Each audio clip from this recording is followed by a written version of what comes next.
Welcome to the Inside Strategic Coach podcast. My name is Gord Vickman, in for Shannon Waller today, here as always with Dan Sullivan. Dan, welcome to the next episode. It's an exciting one today because we're going to be talking about an interesting observation that you shared with Shannon, she shared with me about the Free Zone Frontier program and the members of that program. But for those who aren't familiar with the structure of Strategic Coach, there's three levels: Signature, 10X, and Free Zone. And there's a unique collaboration you have with the members in the Free Zone program. But just for those who aren't familiar with the levels, if we could go through and explain the structure of Strategic Coach, and then we'll get to how the collaboration with the highest level entrepreneurs goes. Yeah. So if you could just run us through those levels. Yeah, well, first of all, we started Strategic Coach as a entrepreneurial workshop program in 1989. We started with smaller groups, up to 20, but by the end of the first year, we had like 180 clients. And I have a goal that every time they renew, so the way it works is you sign up for a year, all the money's up front. There are 4 workshops scheduled at a quarterly basis. You know, my background was entertainment. I was in theater in my early 20s, and then I was in advertising in my late 20s.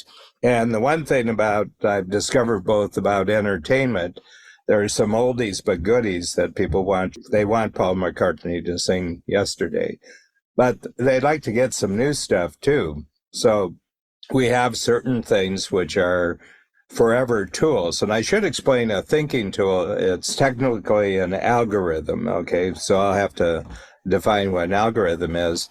It's a structured thinking. It starts with a question, and then people get an answer, and then we ask them to think about their answer. So step 1 is you answer the question for yourself. It usually relates to your past experience. And then you say, now, what was the best experience? What was the most negative experience? And the next step is, where you are now, what can you see, let's say, a year from now? And you answer that question, and then you break that down. But it's always a sequence of thinking steps. And it all is about the entrepreneurs thinking about their thinking. Okay. We had 1 or 2 to start the program in 1989, and now we have 240 trademarked thinking tools. And by this time next year, we'll have 50 patents. They're all copyrighted, trademark patents. These are government registrations. So the government has given us monopoly status for these ideas. So I just started in the first 6 years where I was the only coach, and I was creating a workshop every quarter. The number of workshops, just before we got our first coach in 1995, I did 144 full-day workshops that year. And we hit the ceiling. I mean, there's only so much time. But I've been creating new stuff all along, and now we have 16 other coaches. The other thing that happens, Gord, is in every group of, let's say, pick a number, 40, if you have 40 people, there are 40 who are just fine with, the way things are going, and they'll keep coming back, and they'll keep coming. There'll be new tools and everything. But in every 40, there's a 20%, and that would be 8. They want a higher level. They want to belong to a higher club. So after a certain while, we just had one program, and then we created another program, which was called 10 times. And then the first program, then we look backwards. What do you do during the first one? And you say, you create a self-managing company. So the entrepreneur has team members who manage what already exists, and the entrepreneur is the one who creates what's higher, what's better, what's bigger. Frees up your entire time. So the first level is self-managing company. Then you go to 10 times, which is the next level. And now it's a self-multiplying company. It's where the individual team members are now creating new things. They're now creating new productivity, creativity, and profitability in the world. And the number of coaches increases, and I'm freed up because I'm creating a lot more tools, and I just have the lead dogs. And then the 10 times went for, about 6 or 7 years, and there's a 20% now that want to go somewhere else. So I create a higher club, but The new tools are being created for the lower level by other people in the company. New tools are being created at the 10 times level by other people in the company. And I'm creating the third level, which is called the free zone. And the free zone is the collaboration. What you're doing by collaborating with other entrepreneurs is so unique in the marketplace. It's such a higher level of value creation that you have no competition. As a matter of fact, your competition wants to be your customers. Okay, like that. So that's the three. And there'll be famous people who are world beaters who want to join our program. And they said, but we'd like to join at the free zone level. And I said, no, you got to start at the signature level. I was a Boy Scout, you know, tenderfoot, second class, first class. Star, Life, and Eagle. You need merit badges. You have no merit badges. You got to get your merit badges, you know. And you have to be trustworthy, loyal, friendly, helpful, courteous, kind, obedient, cheerful, thrifty, brave, clean, and reverent, you know. That's the constant flow down the middle, but you're learning how to tie knots and you're learning how to do all sorts of other things, you know. And the same thing with the Strategic Coach program. Now, there's a constant in all of that, and I call it the 50-50 partnership. And what it is, Gord, is that I only consider that I'm 50% of the creative team when I have a new tool. So I have enough to make a decent presentation of a new tool, and then I just watch how they modify my tool, okay? So they're the other 50%. The entrepreneurs are the other 50%, because I was inside my own head, and now I've got my workshops tend to have 30 or 40 entrepreneurs in it, and I'm presenting the idea to 30 or 40 other brains, each of which is unique, and they come up with all twists and turns, and we take their modifications and we pack it into the tool. How much modification are you expecting from members of Free Zone? Because this is the highest level of coach. So just to recap, we have signature is where you start, and then you bump up to 10x, and then Free Zone is the highest level of strategic coach. These are entrepreneurs who are transforming industries, and it's all about collaboration. So that's just as a little tour guide through the program. These are the highest level. Entrepreneurs and strategic coach. When you're creating tools and you present it to this group first, because I'm pretty sure that's how it goes, it doesn't go anywhere but Free Zone first. How much fiddling with it do you think they're going to do? How much do you expect and how much do you want? Because eventually it gets fiddled with so much that it would change the essence of the tool. But you go into this fully expecting that they're going to put their own stamp on it to some respect. Yeah, it's unpredictable. I've had one that I nailed it on the first try, and I've had some that they're in their 10th version. I can't predict how they're going to respond to anything, but I get better, and my partners get better. But I had one that was just introduced. I had 1, 2, 3, 4 new ones. This was on Tuesday. We're recording on Thursday. All 4 of them just work but I've been at this for a long time. I mean, great musicians can riff, and it's right the first time. You know, the most famous jazz record in history is called Kinda Blue. It's an album by Miles Davis, and he got, I think, 6 other who's who in the jazz world with 30 or 40 years experience, and he invited them to a New York studio, and I think it was a weekend. I think it was a Saturday and Sunday. He had no script or anything, but he had a diagram that it had 9 movements, 9 different songs. He would just nod to people. They all had the diagram. He'd just nod. The sax player would come in, the bass player would come in, and everything else. But they were so gifted, you know, and jazz is more of an improvisational music form. You can't do that with classical musicians, but you can do it with jazz musicians. As a matter of fact, it's their joy to be able to do it. And entrepreneurism is jazz business compared to corporate life. Corporate life is classical music. You know, entrepreneurism is jazz. You know, it gets made up. Sometimes your mistakes are your biggest breakthroughs. I've never heard it put that way before, but corporate is classical music. Here's the sheet music. Play it. Yeah. Don't change anything, because the trumpet behind you is going to get all screwed up if you start improvising. So the Free Zone, highest level entrepreneurs, that's free jazz to you. But the other one, these people are cash confident. They can explore new ideas, and they've got the time to do it. They've got the team to do it. They can just, for the hell of it, put new things together to create a new third thing. And they reach their own agreements, like Ben Hardy. Ben Hardy's a great writer. Okay, Ben Hardy is just a really great writer. He's a better writer than I am, and he's got a psychological background, which, he's a PhD in psychology. I don't have that, but he brought this whole realm to, well, I'm not going to tell him how to do what he does, but the ideas are unique. There's nothing like our ideas out in the world, and the reason is I don't get my ideas anywhere except with the ongoing experimentation with entrepreneurs.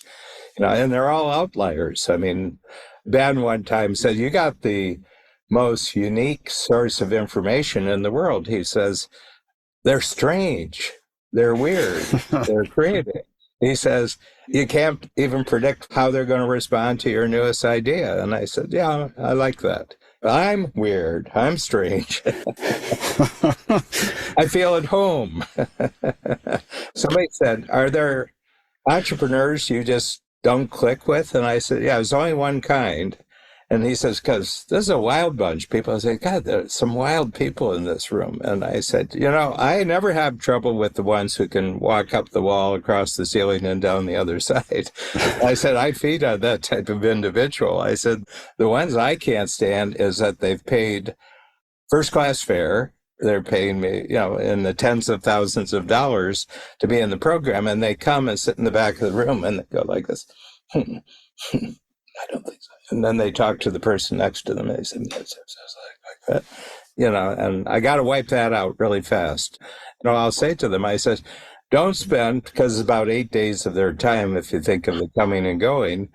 They fly first class, they live first class when they get here, and they're paying me tens of thousands of dollars to prove that I'm wrong. And I said, this is not a good use of your time, this is not a good use of my time, so we weed them out really fast when they do that. They can do that at Starbucks, just cozy up to a booth and criticize the barista about how many shots of sauce they're putting in. It's a lot cheaper than spending tens of thousands of dollars. Yeah. I guess some people love complaining. Yeah, but not in my space and not on my time. But Dan, there's a lot of people who think they're pretty good at helping entrepreneurs, and they have visions and they have output and they have, I'm thinking of the gurus. So how does that approach a full 50-50 collaborative free jazz with the free zones?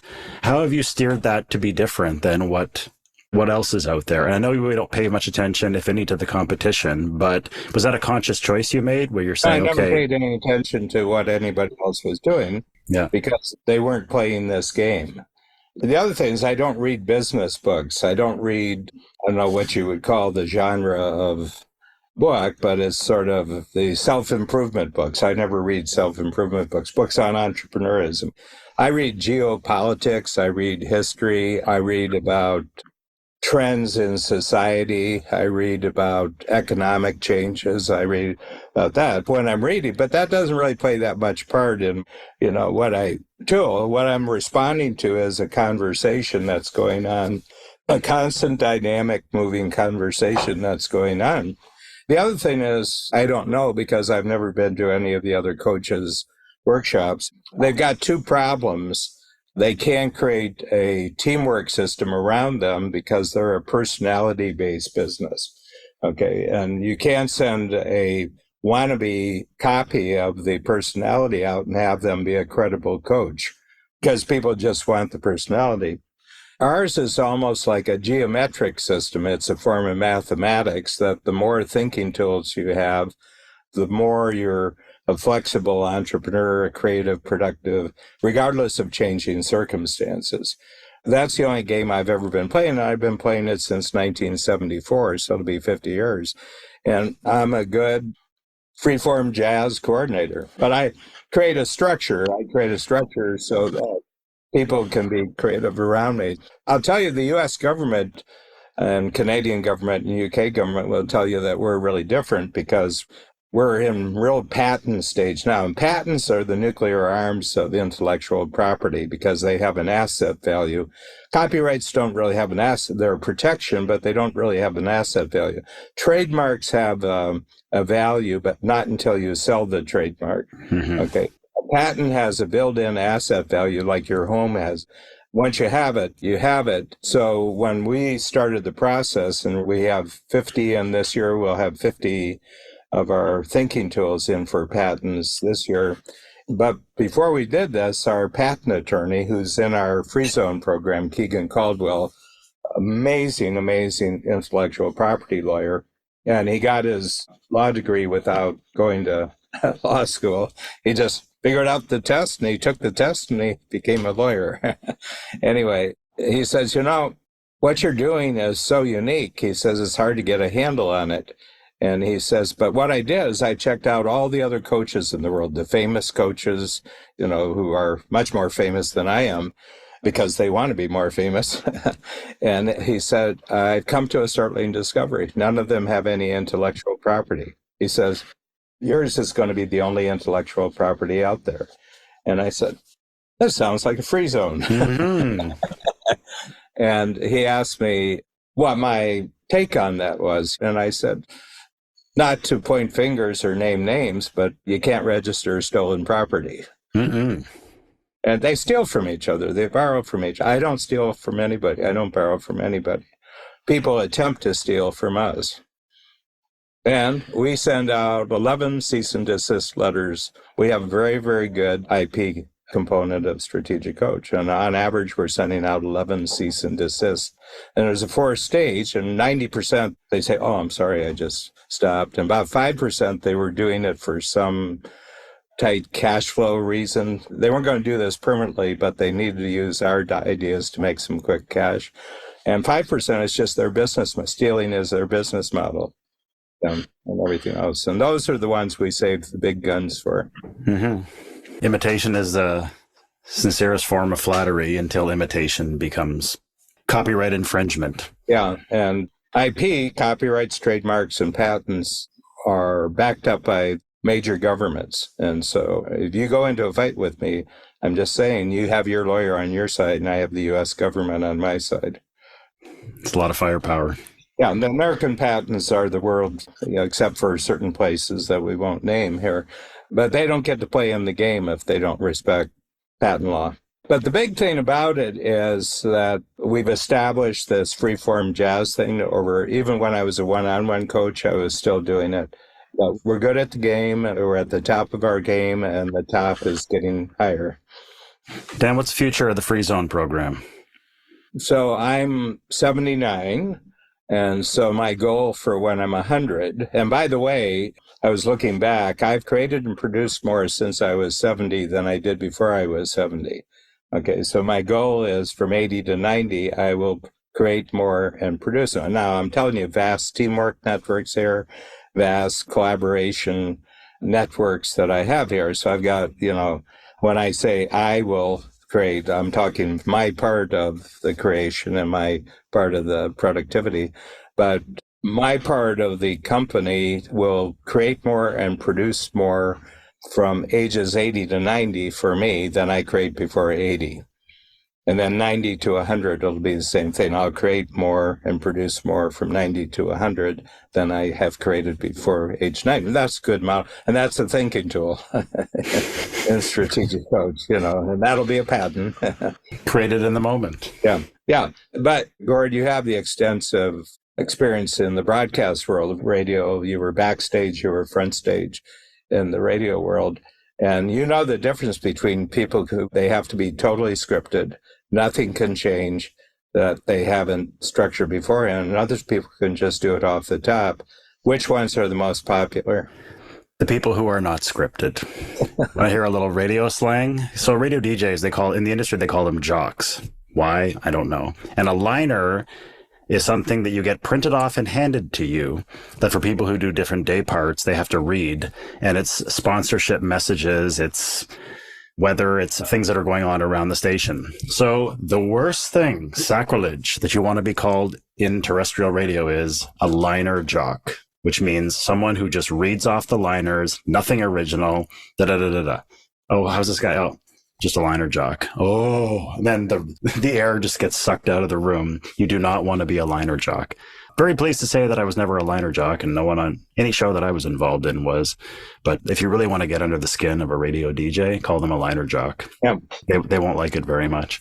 Yeah. Dan, what I got out of the episode today, I thought it was really neat because I had never heard you describe the atmosphere in the free zone. And I've been to 4 down in Chicago of the first free zone group.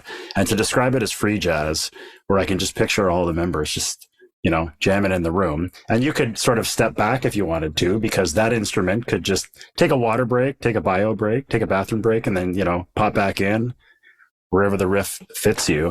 But in the corporate world, in the machine bureaucracy, we have classical music. And if there's no conductor, everyone just sits around staring at each other because they can't really riff without that stick waving. They can't riff. They can't riff. They need the waving stick. No, they need the line. They're liners. They're liner jocks.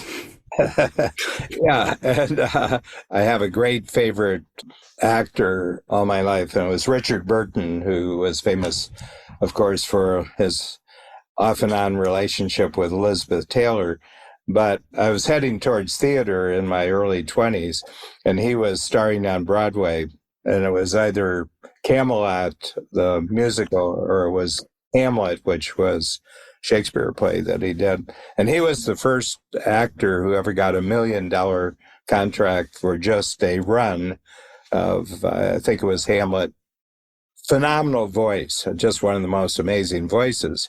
So I wrote him a letter when I was about 20 years old, 19 years old, 20 years old. And I asked him all sorts of questions about becoming an actor because I do have acting skills. And, just send it off. And about 3 weeks later, I get a 3-page handwritten letter with cross-outs and everything. And he answered all my questions. And then he said, but, the big decision you have to make is whether you want to be an actor or whether you want to be a star.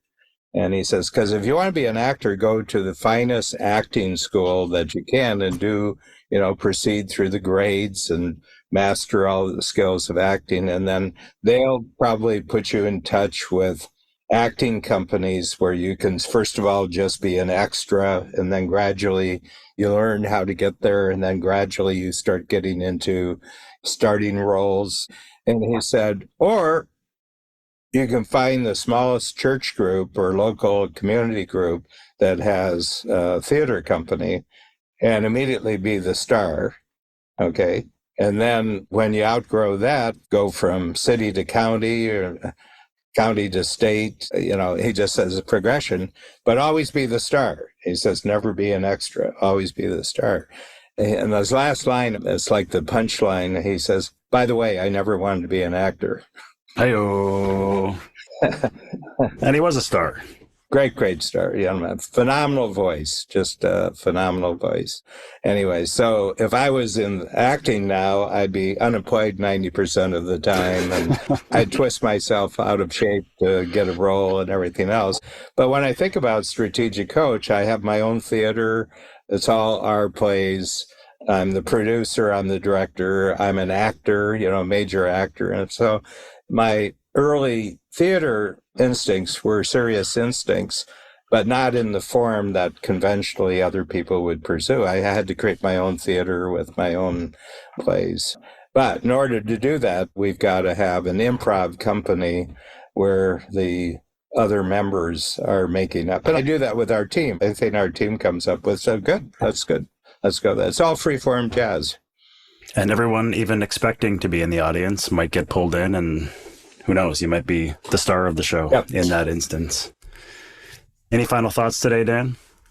No, this was a great one. I'd never talked about this before. And this is a little bit of backstage Strategic Coach sauce that you've revealed here, But I think that freeform and improv and off the top, as we go along in our economy, gets paid for more highly than liner people. Liner jocks. Yeah. Don't be a liner jock. Freeform jocks, it's a bigger risk, but the rewards are bigger too. Yeah. And as we move further, deeper into automation, it's those who are truly original and those who can join the jam that are going And I'm just treating AI as another hoop. So join the production, join the music, jump on in. The water is warm. Thanks so much, Dan. Appreciate it. Thank you, Gord.